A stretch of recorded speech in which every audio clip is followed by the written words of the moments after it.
மங்கள பட்டினில் மணக்கோலம் விவாகா வழங்கும் சுபமுகூர்த்தப்பட்டு Chennai silk D நகர் வேளச்சேரி குரோம்பேட் மற்றும் திருவள்ளூர். அந்த தப்பை யாருமே பண்ணிட வேணாம். இந்த பக்கத்து வீட்டு குழந்தை இல்ல பக்கத்து இந்த கூட படிக்கிற குழந்தைங்களோட கம்பேர் மட்டும் பண்ணிடாதீங்க குழந்தைய.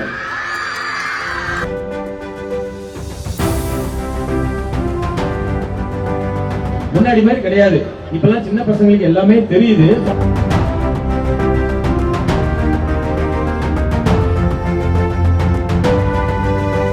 நீங்க பெருசா ஆனதுக்கு அப்புறமும் உங்க அப்பா அம்மாவை என்னைக்குமே தனி கொடுத்துன்னு வச்சிடாதீங்க, கூடவே வச்சு பாத்துக்கோங்க. ஏன்னா நான் அப்படிதான் பண்ணிருக்கேன். நான் சேலத்துல படிச்சேன், அப்பா அங்க ஒர்க் பண்ணியிருந்தாரு. அப்புறம் ரிட்டையர் ஆன உடனே நேரா கூட்டிட்டு போய் இப்ப நான் அப்பா அம்மா ஒய்ஃப் குழந்தைன்னு சொல்லிட்டு ஒரு கூட்டு குடும்பமா தான் இருக்கும். ஏன்னா அப்பா அம்மா நம்ம கூட வச்சு பாத்துக்கிறதுன்றது நம்ம கடமையோ இல்ல நம்ம பொறுப்போ எல்லாம் கிடையாது. நமக்கு கிடைச்ச வரம், எல்லாருக்கும் அது கிடைக்குமான்னு தெரியாது. சோ இன்னைக்குமே அதை வந்து தனியா விட்டுறாதீங்க. நாளைக்கு உங்களுக்கு அதுதான் கிடைக்கும். அந்த நீங்க அதுக்கப்புறம் பிறக்கிற குழந்தைக்கே பாருங்க, தாத்தா பாட்டியோட வளரும் போது அது இன்னும் நல்லாவே வளரும். அந்த இதை யாருமே தனி கொடுத்து வச்சிட வேண்டாம். அந்த சின்ன சின்ன விஷயங்கள் இங்க வரும்போதே பார்த்து எடுத்த உடனே அந்த ஹெல்மெட் போட்டுட்டு பைக் ஓட்டுற விஷயத்த ஒண்ணு பண்ணாங்க. தயவு செஞ்சு சாதாரண விஷயமா தெரியும், ஆனா அதை மட்டும் பண்ணாம போய் நிறைய பேருக்கு உயிரே போயிருக்கு.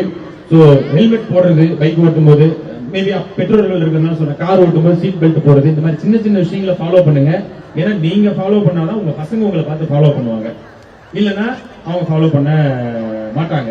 அதனால தயவு செய்து அந்த விஷயத்தையும் ஃபாலோ பண்ணுங்க. அண்ட் பெற்றோர்களுக்கு இன்னொன்னு சொல்றேன், குழந்தைங்க முன்னாடி போய் பேசாதீங்க. சின்ன விஷயமா இருந்தா கூட எங்கேயா நம்ம போன்ல சொல்லிட்டே இருப்போம், இப்போ நான் வந்துட்டேங்க 5 மினிட்ஸ் பக்கத்துல தான் இருக்கு அப்படின்னா வீட்டுல தான் இருப்போம்.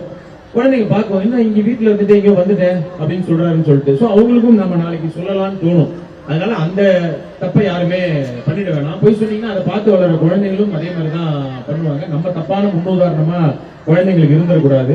சோ நீங்க பைக் ஓட்டும் போது ஹெல்மெட் போட்டுக்கிறதெல்லாம் பார்த்துதான் அந்த குழந்தைங்க அதை பண்ணும்.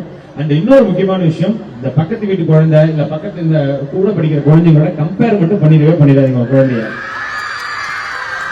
பெருசா பாதிக்கப்பட்டு எல்லாம். ஏன்னா 45 மார்க்கோ 50 மார்க்கோ வாங்கட்டும், கண்டிப்பா அதை நம்ம நல்லா படுறோம்னு சொல்லி வர வைக்கலாமே தவிர, அவன் 90 மார்க் வாங்கிட்டான் நீயும் வாங்குன்னு சொல்லவே சொல்லாதீங்க. நீ வாங்குன்னு சொல்றீங்க, அவன் வாங்கிட்டா நீ வாங்குன்னு சொல்லவே சொல்லாதீங்க. நாளைக்கு அந்த பையன் திருப்பி கேட்பான், ஏப்பா அவங்க அப்பா 10,000 ரூபாய் சம்பாதிக்கிறேன், நீ 5,000 ரூபாய் தான் சம்பாதிக்கிறேன், அவன் கேட்டா எப்படி இருக்கு நமக்கு? அதனால இந்த கம்பாரிசன் என்னைக்குமே கூடவே கூடாது. அதுதான் இந்த பசங்களுக்கு என்ன ஆகுதுன்னா, போட்டி திறனை இது வைக்கிறத விட உங்க மனசுக்குள்ள ஒரு சின்ன ஒரு நெகட்டிவிட்டியை கிரியேட் பண்ணி கொடுத்துரும். சோ அந்த மாதிரி கம்பேர் பண்ணாம அவனுக்கு என்ன தேவையோ அதை நீங்க எடுத்து சொல்லுங்க. அதை நல்ல பாசிட்டிவ் வேல சொல்லுங்க. எல்லாத்தையும் சொல்லி கொடுத்து வளங்க. முன்னாடி மாதிரி கிடையாது. இப்பெல்லாம் சின்ன பசங்களுக்கு எல்லாமே தெரியுது. சோ அவங்களுக்கு நமக்கு நல்லா புரியுற மாதிரி சொல்லுங்க. Good touch bad touch. Of course எனக்கு தெரிஞ்சு இந்த ஸ்கூல்ல எல்லாமே சொல்லி தருவீங்கன்னு நினைக்கிறேன். ஏன்னா அவ்வளவு அட்வான்ஸா இருக்கீங்க. சோ அந்த குட் டச் பேட் டச்சா இருக்கட்டும், அதெல்லாம் சொல்லி கொடுத்து வளங்க.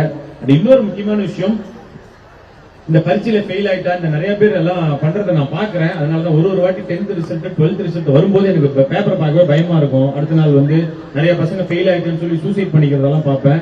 லைஃப்ல எது வேணாலும் திரும்பி கிடைக்கும், உயிர் கிடைக்கவே கிடைக்காது. படிங்க, நல்லா படிங்க. மிஸ் ஆயிடுச்சா ஓகே, நெக்ஸ்ட் டே வந்து பண்ணிக்கலாம். ஏன்னா லைஃப் அதுக்கப்புறம் திருப்பி கிடைக்கவே கிடைக்காது. சோ சூசைடுன்றதுலாம் எதற்குமே தீர்வே கிடையாது. செய்திகளை உடனுக்குடனும் துல்லியமாகவும் தெரிந்து கொள்ள சப்ஸ்கிரைப் பண்ணுங்க.